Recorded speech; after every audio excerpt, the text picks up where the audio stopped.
नमस्कार, मैं हूं श्वेता सिंह। मसर्रत आलम को सलाखों के पीछे तो पहुंचा दिया गया, लेकिन बाहर कोहराम मच गया।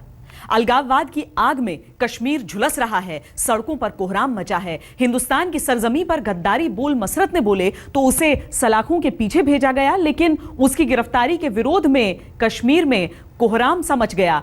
पुलिस और मसर्रत समर्थकों के बीच इतनी भिड़ंत हुई कि आंसू गैस के गोले भी छोड़े गए। लाल चौक पर जमकर पत्थरबाजी हुई।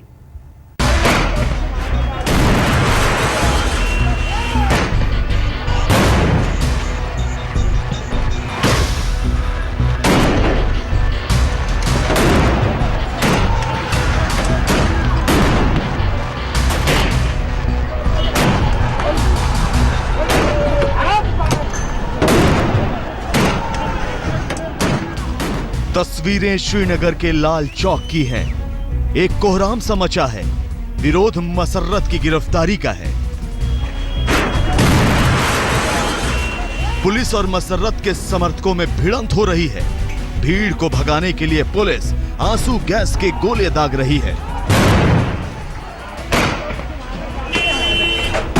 एक तरफ त्राल का एनकाउंटर का मुद्दा, दूसरी तरफ मसर्रत की गिरफ्तारी।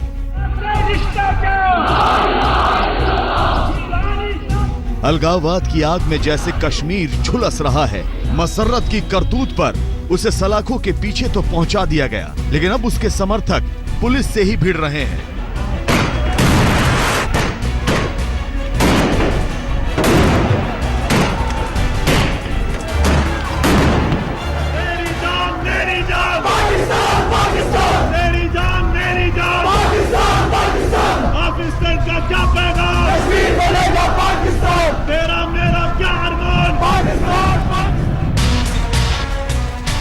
जिस मसर्रत ने हिंदुस्तान की सरजमी पर खड़े होकर गद्दारी की जुबान खोली और पाकिस्तान के नारे लगाए, यकीनन मसर्रत की इस हरकत पर खून हर देश प्रेमी का खौल उठा। अलगाववाद तक तो सीमित था। कोई देश की धरती पर देशद्रोह की जुबान बोले, फिर ये कहां किसी को बर्दाश्त होता। इसीलिए मसर्रत को हर हालत में गिरफ्तार तो होना ही था। अलगाववादी नेता मसर्रत आलम को गिरफ्तार कर लिया गया है। इस वक्त वो शहीदगंज के इसी पुलिस थाने में है जो उनके घर के पास आता है। यहाँ पर जो पुलिस के जवान हैं उसको गिरफ्तार करके यहाँ पुलिस थाने में लाया है और माना जा रहा है यहाँ से फिर आगे उसको बडगाम लिया जाएगा, क्योंकि बडगाम पुलिस स्टेशन में ही उनके खिलाफ FIR दर्ज है। और वहाँ पर ही बुधवार को जब उन्होंने पाकिस्तान के पक्ष में नारेबाजी की थी, उसको लेकर उनके खिलाफ कई धाराओं के तहत FIR दर्ज हुआ था और आज सुबह उन्हें गिरफ्तार किया गया है। आप देख सकते हैं श्रीनगर के शहीदगंज थाने में मसर्रत की ये तस्वीरें। वो मसर्रत जो आस्तीन का सांप बनकर जहरीली फुफकार मार रहा था, अब कानून के लोहे ने उसे जकड़ लिया है। देशवासियों को आश्वस्त करना चाहता हूं कि देशद्रोह की हरकत करने वाले किसी भी व्यक्ति को माफ नहीं किया जाएगा। बस इतनी बात, एक सेंटेंस में समझता हूं कि अपने लिए पर्याप्त। देश की एकता, अखंडता और सुरक्षा को लेकर हमारी सरकार किसी भी सूरत में समझौता नहीं कर सकती। अभी जो कार्रवाई की है वह भी कानूनी कार्रवाई है। जो पुलिस ने उनके गतिविधियों के कारण जो उचित कार्रवाई करना था वह पुलिस ने किया। मुझे लगता है कि पहले भी जब छोड़ा गया था वो भी एक कानूनी आवश्यकता के चलते छोड़ा गया था। अब वो जिन्होंने जो अपराध किया उसके चलते फिर गिरफ्तारी हुई है। हमारा स्टैंड मौके इन विषयों को लेकर के सदा कंसिस्टेंट रहा, स्पष्ट रहा। जब हम विरोधी दल के रूप में थे केंद्र में, प्रदेश में, तब भी था, आज भी है। आतंकवाद को लेकर के, अलगाववाद को लेकर के कोई समझौता नहीं है। और जहां पर भी इस प्रकार की घटनाएं होती हैं उसका उचित संज्ञान लेना हमारा दायित्व भी, हम वचनबद्ध हैं। आज हम आपको दिखाएंगे कि हिंदुस्तान की धरती पर देशद्रोह की भाषा बोलने वाले मसर्रत पर कौन कौन सा केस लगा है, और गिरफ्तारी से ठीक पहले मसर्रत ने क्या कहा। तो ये भी दिखाएंगे कि मसर्रत पर पाकिस्तान क्या बोल रहा है, और हिंदुस्तान का दुश्मन नंबर 1 यानी हाफिज सईद कैसे मसर्रत का समर्थन कर रहा है। मसर्रत आलम, तू बागी नहीं है। तेरे ऊपर बगावत का मुकदमा पूरे पाकिस्तान के अवाम पर हम मुकदमा समझते हैं। क्या मसर्रत की इस जुर्रत के पीछे पाकिस्तान का हाथ है? खुलासा पूरा होगा लेकिन सबसे पहले आपको बताते हैं कि मसर्रत की सोच क्या है, भारत के बारे में मसर्रत क्या कहता है। तो बेहद गौर से सुनिए।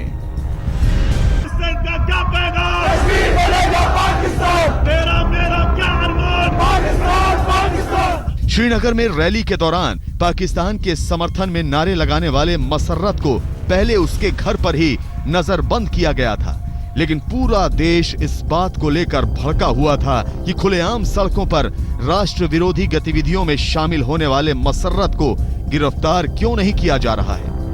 मुफ्ती सरकार पर भारी दबाव पड़ा तो सरकार को झुकना पड़ा और मसर्रत को गिरफ्तार कर लिया गया। जम्मू कश्मीर सरकार ने मसर्रत आलम को गिरफ्तार तो कर ही लिया, लेकिन देखना तो अब यह है कि मुफ्ती सरकार की तरफ से जो बार बार अलगाववादियों के प्रति एक नरम नीति थी उसका क्या होता है। क्या मसर्रत आलम की गिरफ्तारी के बावजूद भी मुफ्ती सरकार केंद्र पर दबाव बढ़ाएगी कि वो हुर्रियत नेताओं के लिए बातचीत की प्रक्रिया जारी रखे, या फिर कहीं न कहीं उस पर एक बार फिर अंकुश लग जाएगा। कैमरामैन रूफ अहमद के साथ अशरफ वानी, श्रीनगर, आज तक। मसर्रत ने श्रीनगर में जहर उगला तो देश में आक्रोश भड़का। फिर केंद्र सरकार से लेकर जम्मू कश्मीर में साझा सरकार चलाने वाली बीजेपी ने मसर्रत के खिलाफ एक्शन लेना शुरू किया। जम्मू कश्मीर के मुख्यमंत्री मुफ्ती मोहम्मद सईद पर दबाव बना तो पहले मसर्रत नजरबंद हुआ और फिर गिरफ्तार। कुल मिलाकर 48 घंटे में मसर्रत मुकदमों के साथ सलाखों के पीछे पहुंच गया। अब मसर्रत पर सख्त कार्रवाई की तैयारी चल रही है। मेरी जान, मेरी जान, पाकिस्तान, पाकिस्तान, मेरी जान, मेरी जान, पाकिस्तान, पाकिस्तान, पाकिस्तान का क्या पैगाम, कश्मीर बनेगा पाकिस्तान, तेरा मेरा क्या अरमान, पाकिस्तान, पाकिस्तान। मसर्रत की इस जुर्रत के 48 घंटे के भीतर ही उसे गिरफ्तार कर लिया गया। मसर्रत की गिरफ्तारी श्रीनगर के जालड़ नगर में उसके घर से हुई। पहले तो मसर्रत को श्रीनगर के शहीदगंज थाने ले जाया गया, लेकिन बाद में उसे बडगाम थाने शिफ्ट कर दिया गया क्योंकि मसर्रत पर मुकदमा भी वहीं दर्ज हुआ। हम आपको बता दें कि मसर्रत पर देशद्रोह का केस नहीं बल्कि दंगा भड़काने और साजिश का आरोप लगाया गया है। भारत माता की जय, दंगाबाजियों को गिरफ्तार करो।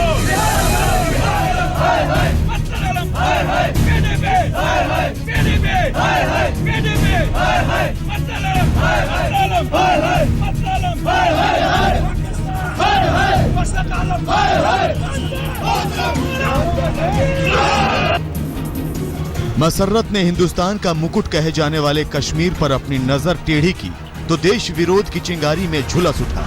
अलगाववाद की आड़ में मसर्रत ने देशभक्ति पर डंक मारा तो गिरफ्तारी की मांग गूंज उठी।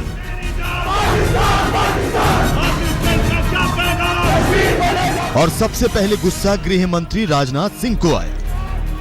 इस संबंध में कल देर रात को ही मैंने जम्मू कश्मीर के मुख्यमंत्री जी से बात की थी और उनसे मैंने यह कहा था कि इस संबंध में कार्रवाई की जानी चाहिए, क्योंकि भारत की धरती पर यदि कोई पाकिस्तान जिंदाबाद का नारा लगाता है तो इसे यह देश किसी भी सूरत में स्वीकार नहीं कर सकता। गृह मंत्री एक्शन में आए तो मसर्रत को नजरबंद कर दिया गया, लेकिन नजरबंदी के दौरान भी मसर्रत बोला और जहरीली जुबान ही बोला, एकदम पाकिस्तान के रट्टू तोते की तरह।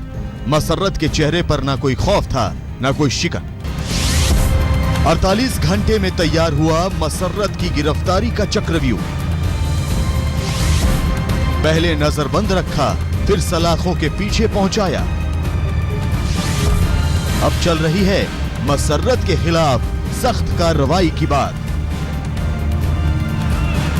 लेकिन देश में मसर्रत के खिलाफ गुस्सा उबलता देख दिल्ली में मसर्रत की गिरफ्तारी की रणनीति बनने लगी।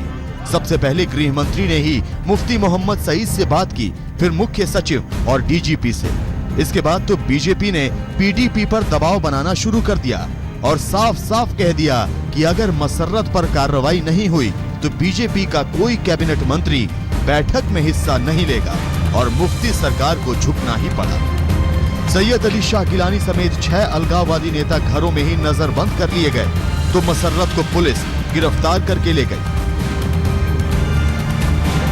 अब बीजेपी मसर्रत की गिरफ्तारी पर पीठ थपथपा रही है तो इस पर सियासत भी शुरू हो गई है। मसर्रत के मुद्दे पर कश्मीर में माहौल गर्म है और देश में मसर्रत के देशद्रोह के खिलाफ आक्रोश। फिर बीजेपी सख्त रुख अख्तियार करने के मूड में आ चुकी है। बीजेपी महासचिव राम माधव मसर्रत के मुद्दे को लेकर जम्मू कश्मीर के मुख्यमंत्री मुफ्ती मोहम्मद सईद, समझो मसर्रत के फिर से उल्टे दिन शुरू हो चुके हैं। मसर्रत ने जेल के बाहर बहुत दिन काट लिए, तो क्या फिर से जेल जाने की बारी है? दिल्ली से मौसमी सिंह के साथ अशरफ वानी, श्रीनगर, आज तक। मसर्रत ठीक वैसे ही बोल रहा है जैसा कि पाकिस्तान में बैठा उसका आका बोलता है। नजरबंद होने के बाद मसर्रत ने अपनी जुबान पर लगाम नहीं लगाई तो पाकिस्तान में उसके समर्थन में हाफिज सईद उतर आया। अब हिंदुस्तान का दुश्मन नंबर 1 जहर उगल रहा है। मुसर्रत आलम तू बागी नहीं है। हिंदुस्तान के खिलाफ जहर उगलना, घाटी की अमन भरी वादियों में दहशत फैलाना, मासूम कश्मीरियों को अपने फायदे के लिए भारत के खिलाफ उकसाना, उनमें नफरत का बीज बोना और तो और खुलेआम हुकूमत हिंदुस्तान को चुनौती देना, यही फितरत है इन चोर चोर मौसेरे भाइयों की, जिनका मकसद एक है, नापाक मंसूबे एक हैं। तभी तो हिंदुस्तान के खिलाफ उसी की सरजमी पर आग उगलने वाला मसर्रत आलम जैसे ही दोबारा सलाखों के पीछे गया, हाफिज सईद तिलमिला उठा। वही हाफिज सईद जो 26 से 11 हमले का मास्टरमाइंड है, वही हाफिज सईद जो लोगों में दहशत का जहर घोलकर भारत के टुकड़े करना चाहता है, वही हाफिज सईद जो गाहे बगाहे अपने पाकिस्तानी आकाओं के इशारे पर भारत विरोधी गतिविधियों में शामिल नजर आया है। देखिए उसने भारत के खिलाफ नारे लगाने वाले मसर्रत आलम का कैसे बचाव किया, कैसे कश्मीर को हिंसा की भट्टी में झोंकने वाले मसर्रत के समर्थन में उठ खड़ा हुआ। मुसर्रत आलम तू बागी नहीं है, तेरे ऊपर बगावत का मुकदमा पूरे पाकिस्तान के अवाम पर हम मुकदमा समझते हैं। पाकिस्तान की हुकूमत इसका नोटिस ले, हमारी वजारत खारजा साफ साफ बयान जारी करे। सिर्फ हाफिज सईद ही नहीं, वो जिस पाकिस्तान के नारे लगाता रहा, उसे वहां की हुकूमत का भी साथ मिला हुआ है। ये पाकिस्तान की अलगाववादियों के लिए तरफदारी ही तो है कि वो हिंदुस्तानी लोकतंत्र की आड़ में गरज रहे हैं। We believe that the charges against the Kashmiri leadership are bogus and illegal, as India does not have any legal right to demand allegiance to the state of India by the people of Kashmir. Musarrat आलम जिसकी शह पर देशद्रोह के नारे लगा रहा है, इसका जवाब हिंदुस्तान के सरपरस्तों को ही देना है। आज तक ब्यूरो। अगर कश्मीर के कुछ हिस्से इस वक्त अलगाववादियों के बहकावे में आ रहे हैं तो इसके पीछे मसर्रत जैसे अलगाववादियों का हाथ है। मसर्रत के बार बार जेल जाने की कहानी सब कुछ बयां करती है। पाकिस्तान पाकिस्तान भारत पर भारी, मसर्रत आलम भारत पर भारी, मसर्रत आलम मोदी पर भारी, मसर्रत आलम मोदी पर। जम्मू कश्मीर के त्राल में हुए एनकाउंटर की आड़ में अलगाववादी कश्मीरियों को भड़का रहे हैं, फिर सड़कों पर मार्च निकाले जा रहे हैं। सोमवार को त्राल में सेना के एनकाउंटर में 2 लोगों की मौत हो गई थी। कदम बढ़ाओ, हम तुम्हारे साथ हैं। मसर्रत साहब कदम बढ़ाओ, हम तुम्हारे। इन्हीं अलगाववादियों में मसर्रत भी शामिल है, तो त्राल के नाम पर पाकिस्तान के नारे लगा रहा है, हिंदुस्तान से गद्दारी कर रहा है, युवाओं को भटका रहा है। लेकिन मसर्रत ऐसा पहली बार नहीं कर रहा है। मसर्रत 2008 में अमरनाथ यात्रा के दौरान सुर्खियों में आया। इसने अमरनाथ यात्रियों की वापसी के लिए युवाओं से रगड़ा नाम का एक प्रदर्शन करवाया और गो इंडिया गो बैक का नारा दिया। इसके बाद 2010 में कश्मीर में भड़के फसाद में युवाओं से पत्थरबाजी कराई। मसर्रत 1990 में आतंकवादी संगठन हिजबुल्लाह से भी जुड़ा। पब्लिक सेफ्टी एक्ट के तहत मसर्रत आलम कई बार जेल जा चुका है। 1990 से 2005 तक मसर्रत 12 साल से ज्यादा की जेल काट चुका है। पहली बार 1990 में मसर्रत की गिरफ्तारी हुई। कश्मीर में पत्थरबाजी के बाद 8 अक्टूबर 2010 को मसर्रत को जेल में डाल दिया गया और पीडीपी बीजेपी सरकार में 7 मार्च 2015 को उसकी रिहाई हुई। अशरफ वानी, श्रीनगर, आज तक। इस बुलेटिन में इतना ही। देश और दुनिया की बाकी खबरों के लिए आप देखते रहिए आज तक।